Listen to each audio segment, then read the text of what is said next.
Había escuchado rumores en los mercados callejeros de la ciudad, de esos donde los puestos se amontonan bajo lonas húmedas y el olor a fritanga se mezcla con el sudor de la multitud.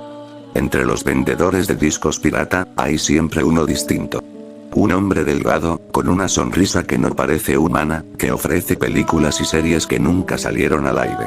Fue en una tarde nublada, mientras buscaba viejos episodios de comedias mexicanas, que ese hombre me detuvo. Su voz era áspera, como si hubiese pasado años tragando polvo y óxido. Tú buscas algo especial, ¿verdad? No esperó respuesta. Sacó de debajo de una caja de plástico un disco sin portada, apenas un DVD barato, con un rótulo escrito en marcador negro. Chifladitos. Me reí nervioso, pensando que sería alguna parodia o montaje. Pero cuando lo sostuvo en sus manos, juraría que el plástico estaba húmedo, como si lo hubiese sacado de un pozo. El vendedor me dijo: no lo pongas de noche. Y no lo mires solo. Las palabras se me quedaron grabadas mientras lo guardaba en mi mochila. Esa noche, por supuesto, lo puse en la computadora, justo a medianoche. La pantalla mostró primero el logo clásico de Televisa, pero distorsionado, como si la imagen estuviera siendo grabada desde otra pantalla. El sonido no era la fanfarria alegre, sino un zumbido bajo, metálico, que vibraba en el pecho. Tras unos segundos, la imagen se desvaneció para dar paso a algo que parecía un episodio de Los Chifladitos, pero algo estaba mal.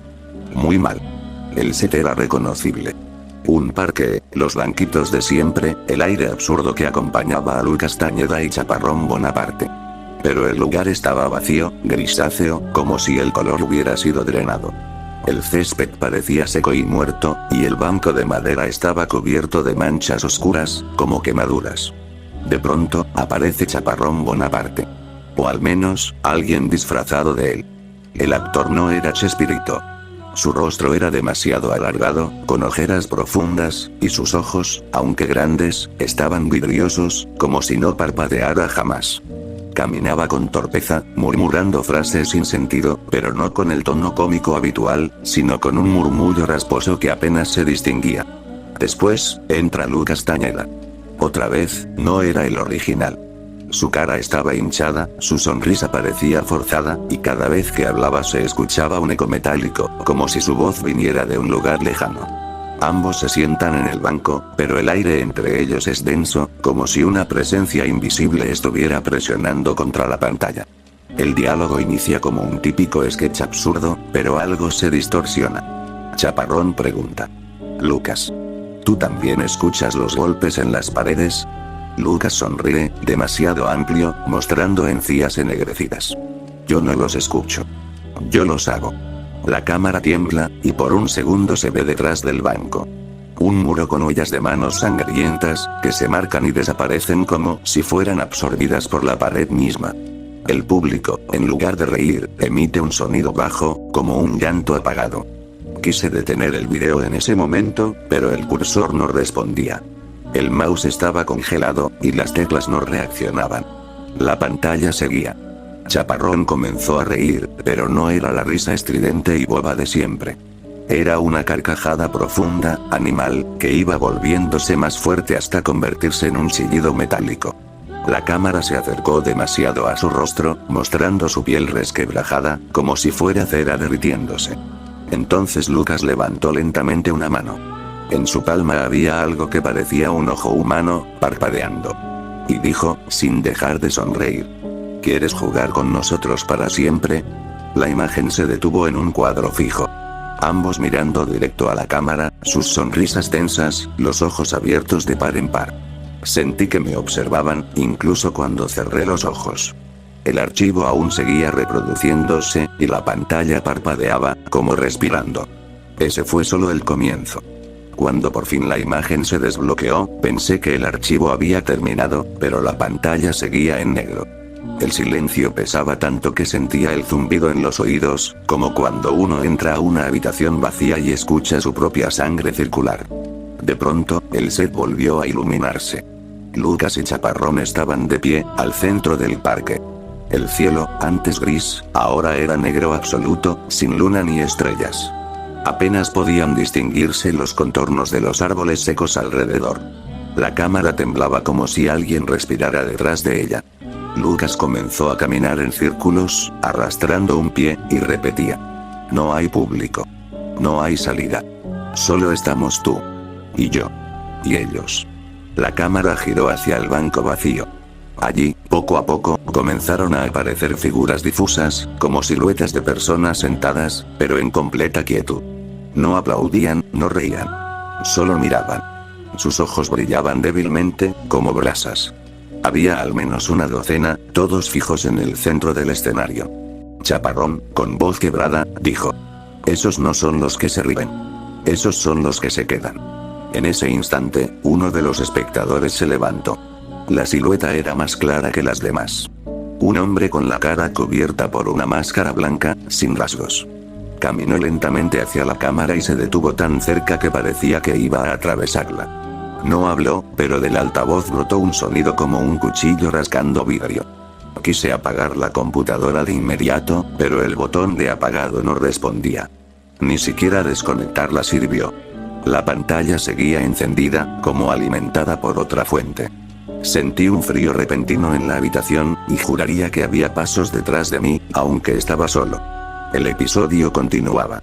Lucas se volvió hacia Chaparrón y, sin previo aviso, comenzó a rascarse el rostro con las uñas, dejando marcas rojas que parecían abrirse demasiado fácil.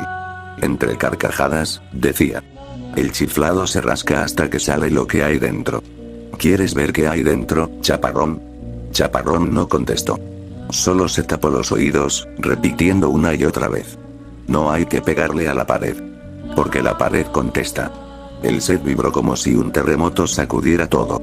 Los árboles secos se doblaban, el banco crujía, y de fondo se escuchaban golpes. Cada golpe más fuerte, más cercano. La cámara cambió a un plano fijo del muro detrás del banco. Esta vez no solo había huellas.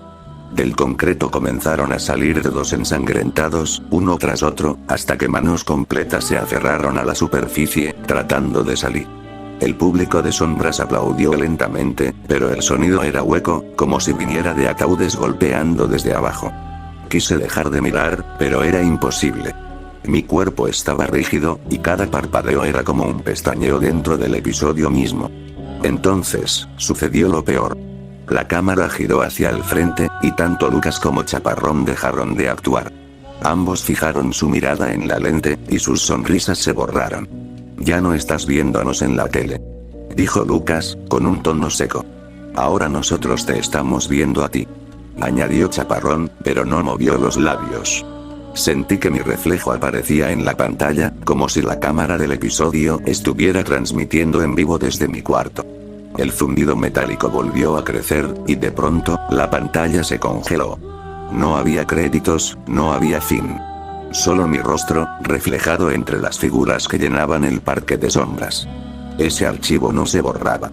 Intenté eliminarlo, pero cada vez que encendía la computadora, aparecía de nuevo en el escritorio, con un nombre distinto. Lucas te mira, Chaparrón espera, no te duermas. Esa noche no pude cerrar los ojos. Y juro que en los golpes de la pared de mi habitación había risas. Pasaron días desde que vi aquel episodio. Intenté no hablar de eso, convencerme de que había sido una alucinación provocada por el cansancio o por un simple video editado de manera macabra. Pero las pruebas estaban ahí. El archivo seguía apareciendo en mi computadora aunque la formateara, y las noches ya no eran silenciosas.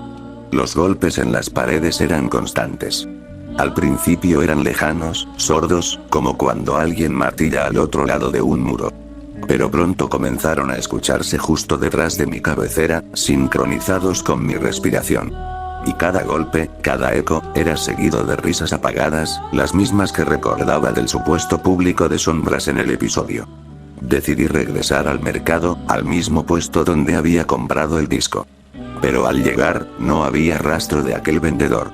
Pregunté a los demás comerciantes, describiendo su rostro delgado y su sonrisa extraña, pero todos me miraban confundidos. Aquí no vende nadie así. Nunca lo ha hecho.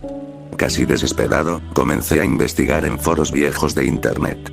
Fue en una página oculta, enterrada entre enlaces rotos, donde encontré un hilo con el título: Los chifladitos. Capítulo prohibido. El texto era breve, escrito hace más de 10 años. Ese episodio nunca salió al aire. Fue grabado en 1973 con actores sustitutos porque Chespirito y Rubén Aguirre estaban enfermos. Los dobles, contratados sin contrato oficial, murieron durante la grabación. Nadie supo cómo, pero se dice que el público que asistió también desapareció. El material nunca debía transmitirse. Si encuentras el disco, no lo abras. No lo mires. Porque no es un programa. Es un espejo. Me quedé helado. Lo peor fue ver que el libro tenía respuestas recientes, escritas apenas unos días antes, por usuarios anónimos que decían. Lo encontré en mi computadora. Lucas me habló en sueños. Los golpes ya no están en la pared. Ahora vienen de adentro del espejo. La última respuesta era simplemente un archivo adjunto. El mismo disco en formato digital, con el nombre Chifladitos. Perdido. Supe que ya no había escapatoria. Esa noche, mientras trataba de no pensar en el archivo, la pantalla de mi monitor se encendió sola. La imagen estática del parque gris apareció, y lentamente la cámara se acercó al banco. Lucas y Chaparrón estaban ahí, esperando. No se movían. Solo sonreían. De pronto, ambos hablaron al unísono, con una voz imposible de describir. Ya viste el episodio. Ahora eres parte del público. El suelo de mi habitación tembló. Las paredes comenzaron a llenarse de manos rojas, marcando huellas que se borraban y reaparecían. Sentí una presión en el pecho, como si algo me tirara hacia adelante, directo a la pantalla. Intenté resistir, pero era inútil. Mi reflejo en el monitor dejó de imitarme. Ya no hacía lo que yo hacía. Sonrió primero, y luego se levantó de la silla, mientras yo seguía clavado frente a la computadora.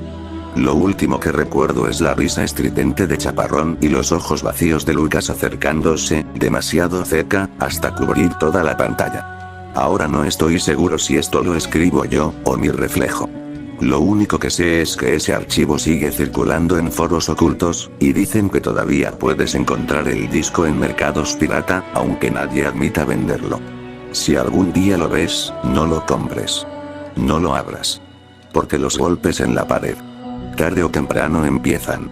Y cuando lo hagan, Lucas y Chaparrón ya estarán ahí, esperando.